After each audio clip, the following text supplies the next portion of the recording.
Hello my dear students, friends and colleagues. তোমরা দেখছো তোমাদের প্রিয় ইউটিউব চ্যানেল সৌরভ মণ্ডল ইনপুটিং টিচিং স্কিলস এবং আমি তোমাদের প্রিয় এস এম স্যার। আজ যে বিশেষ কারণে তোমাদের সামনে উপস্থিত হওয়া সেটি হলো বিগত কয়েকটা বছর বলতেই পারো যে চর্চাটা চলছে সেই চর্চাটি হলো যে বিএড কোর্স কোন জায়গায় পৌঁছাতে যাচ্ছে। প্রথমত 1 বছর ছিল, তারপরে 2 বছরের বিএড কোর্স এবং অদূর ভবিষ্যতেই সেটি 4 বছরের বিএড কোর্স। এই যে একটা প্যারাডাইম শিফট হতে হতে যাচ্ছে, আমরা যেভাবে সময় এগোচ্ছি সেইভাবেই যেন বিএড কোর্সের পরিবর্তন এবং পরিমার্জন সাধিত হচ্ছে। এখন বর্তমান কি সিচুয়েশন আমরা দাঁড়িয়ে আছি এবং এই তিনটে যে ধরনের বিএড কোর্স, 1 বছরের বিএড কোর্স, 2 বছর এবং পরবর্তীতে 4 বছর, কেনই বা এই ক্রমবিবর্তন, আজকে এই বিশেষ দিকটি নিয়ে আলোকপাত করব।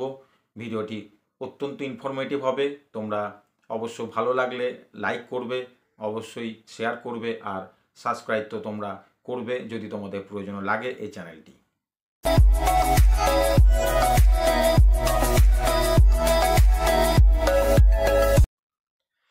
প্রথমেই বলি, 1 বছরের বিএড কোর্স যখন ছিল তখন পরিস্থিতি কেমন ছিল?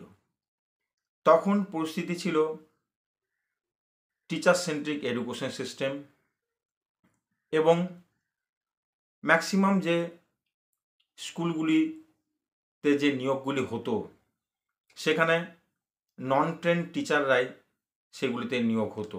অর্থাৎ বিএড তারা করতে আসতো যখন তারা অনগোয়িং টিচার থাকতো এবং ইন সার্ভিস টিচার হিসেবে থাকতো, তারা ডেপুটেড টিচার হিসেবে বিএড কলেজগুলিতে ট্রেনিং নিতে আসতো এবং গভর্নমেন্ট তাদেরকে সেই 1 বছরের জন্য তাদের স্যালারি দিত।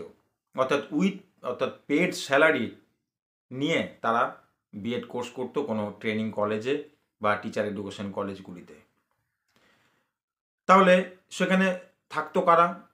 থাকতো কিছু ফ্রেশার স্টুডেন্ট থাকতো এবং বেশ কিছু যারা ডেপুটেড টিচার থাকতো স্কুলের, তারা বিএড কোর্স করতো। তো 1 বছর ধরে তাদেরকে সবেতন একটা ট্রেনিং কোর্স, সেটি তার থেকে বেশি দেওয়াটা মনে হয় সম্ভবপর হতো না।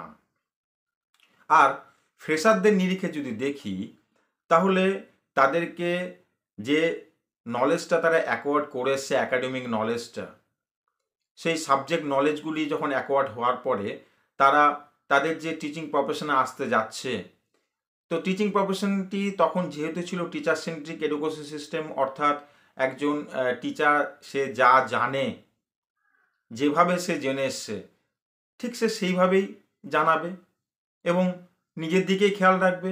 যা বলবে সেটাই স্টুডেন্টরা, লার্নাররা শুনবে, সেটাই তারা করবে।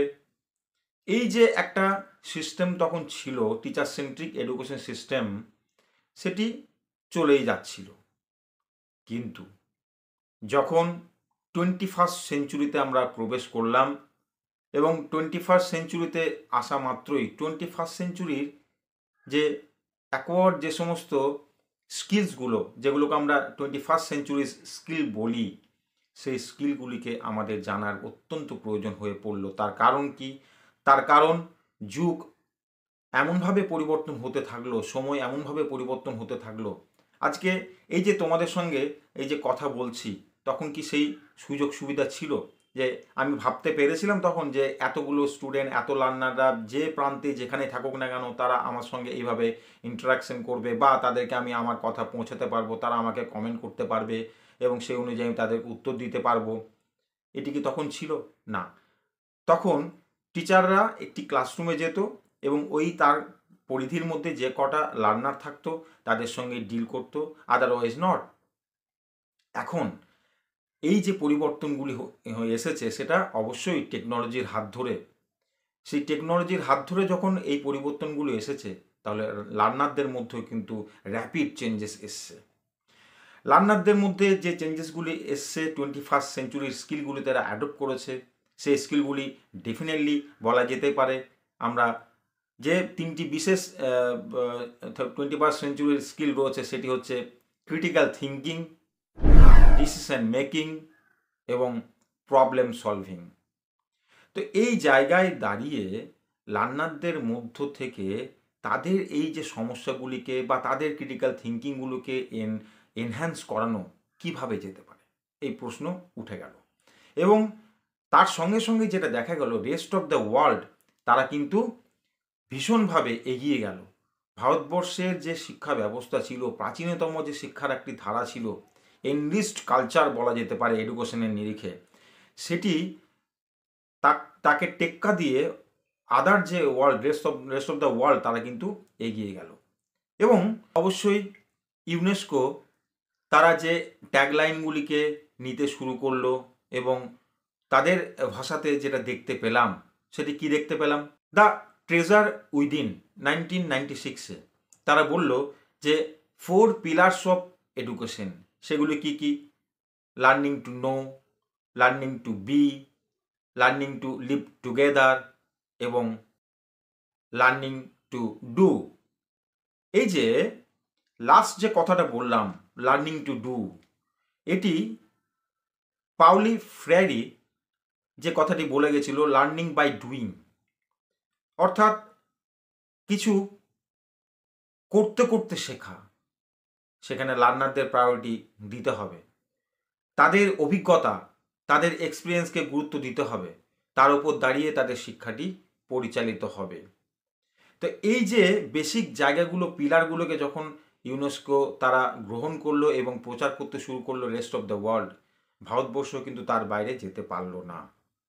যখন 21st সেঞ্চুরি চলে এলো, তখন সেই সময়ে ভারতবর্ষ কিন্তু প্রফেসর জসওয়াল যে কমিটি, সেই কমিটির দ্বারা তারা নতুনভাবে ভাবতে শুরু করলো যে কিভাবে আমাদের এই লার্নিং বাই ডুইংকে নিয়ে, এবং জসপালের নেতৃত্বে যে কমিটি গঠন হলো, তারা যখন যে ন্যাশনাল কারিকুলাম ফ্রেমওয়ার্ক NCF 2005 তৈরি করলো, তখন তার কথাতে উল্লেখ পরিষ্কার করে দিল যে এখানে লার্নিং উইদাউট বার্ডেন এই কথাটি থাকবে, অর্থাৎ চাপমুক্ত শিক্ষা, চাপমুক্ত শিখন বলতে পারি আমরা।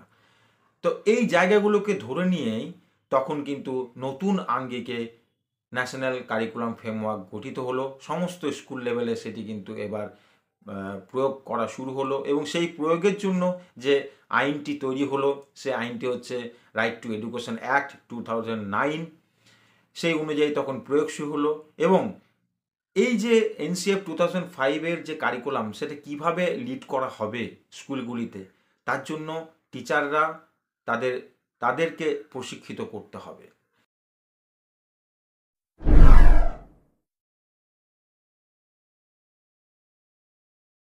তাই 1 বছরের বিএড কোর্সগুলিতে যেগুলি দেখা হতো, মূলত পার্সপেক্টিভ ইন এডুকেশন, এবং তার সঙ্গে সঙ্গে কিছু পেডাগজিক যে স্টাডি বা পেডাগজিক কোর্স ছিল, সেটি অবশ্যই প্র্যাকটিস টিচিং বা স্কুল ইন্টার্নশিপ সেখানে ছিল।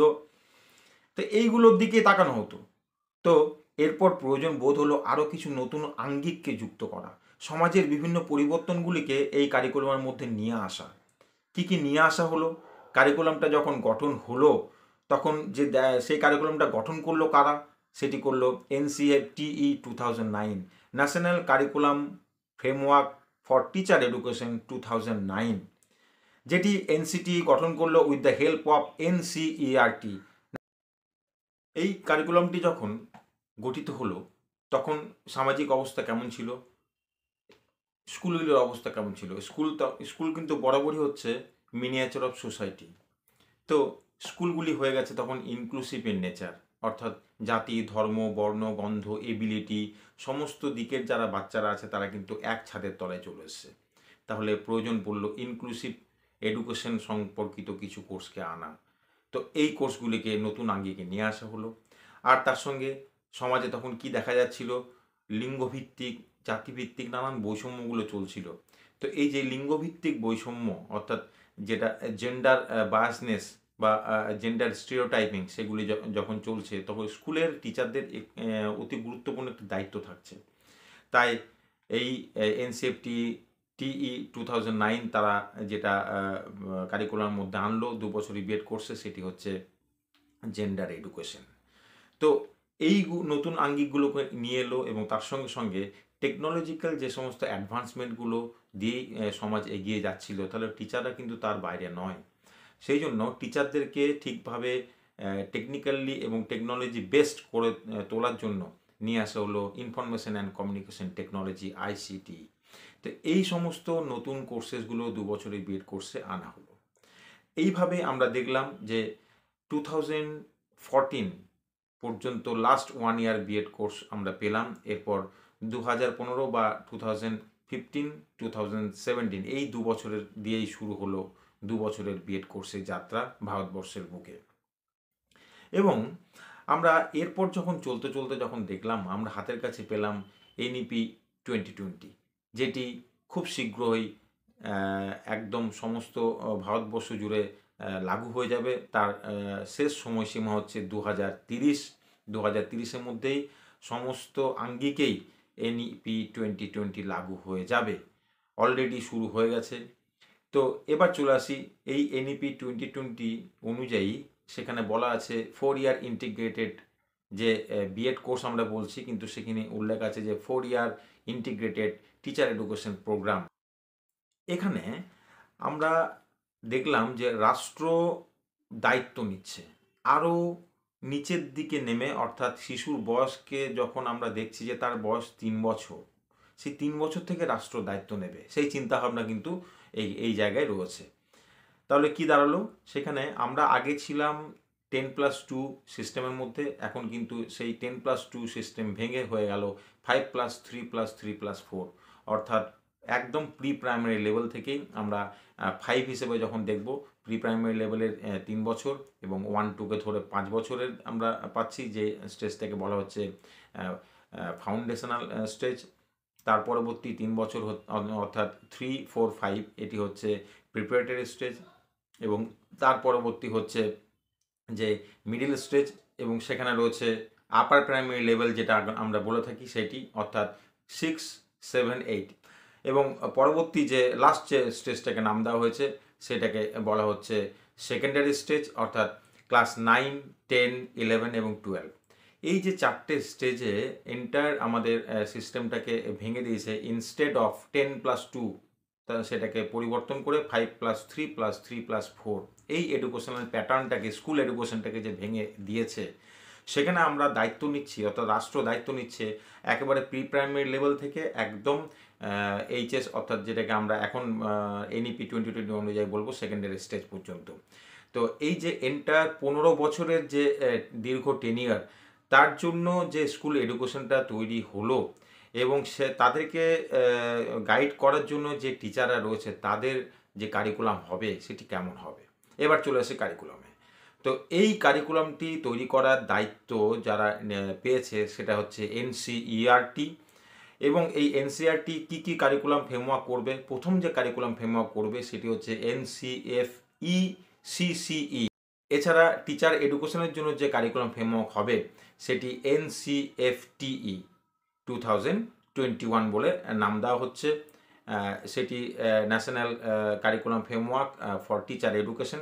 এবং আরেকটি যেটা কারিকুলাম ফ্রেমওয়ার্ক হবে সেটি হচ্ছে NCFAC, অর্থাৎ national curriculum framework for school education. এই সমস্ত কারিকুলামগুলি গঠিত হয়ে তৈরি হয়ে আমাদের সামনে পরিষ্কারভাবে চলে আসবে 2025-এর মধ্যে। তবুও যে আমরা 4 ইয়ার ইন্টিগ্রেটেড যে বিএড নিয়ে যেটা কথা বলছি, সেটি অলরেডি NCT বিভিন্ন দ্বারা পরিচালিত বিভিন্ন ইউনিভার্সিটি বা কলেজের গুলোতে চলছে, এবং সেখানে কারিকুলামটা যদি দেখি, সেই কারিকুলামটা কি করেছে, যে 2 বছরের যে কারিকুলামটি রয়েছে সেই কারিকুলামটাকেই রাখা আছে, কিন্তু যেহেতু আমরা এখানে সময়টাকে বাঁচানো হচ্ছে মেন উদ্দেশ্য, আমরা গ্র্যাজুয়েশনে 3 বছর আর বিএডের জন্য আমরা 2 বছর, অর্থাৎ মোট 5 বছর খরচ করছিলাম জীবন থেকে। তো এখানে মোট আমরা কিন্তু 4 বছরও সেরে ফেলছি, গ্র্যাজুয়েট হচ্ছি, অ্যাজ ওয়েল অ্যাজ আমরা কি হচ্ছি, আমরা ট্রেন্ড হচ্ছি, তাই ট্রেন্ড গ্র্যাজুয়েট আমরা বলতেই পারি তখন নিজেকে, এবং তার জন্য সময় লাগছে 4 বছর। তো এই সময় বাঁচানোটাই মেন উদ্দেশ্য, এবং সেখানে তোমাদের যে কোর যে একাডেমিক যে সাবজেক্টসগুলি আছে, অর্থাৎ গ্র্যাজুয়েশন লেভেলে, সেটা যেমন থাকছে, এবং তার সঙ্গে সঙ্গে এই টিচার এডুকেশন সম্পর্কিত যে সমস্ত পেডাগোজিক কোর্সেস থেকে শুরু করে তার সঙ্গে যে পার্সপেক্টিভ অফ এডুকেশন সেটা থাকছে, স্কুল ইন্টার্নশিপ থাকছে, এই জিনিসগুলোকে এখানে ভরে দেওয়া থাকবে। অর্থাৎ এখানে একটা সাঙ্গীকরণ বা ইন্টিগ্রেশন করা হচ্ছে নলেজের সঙ্গে স্কিলের।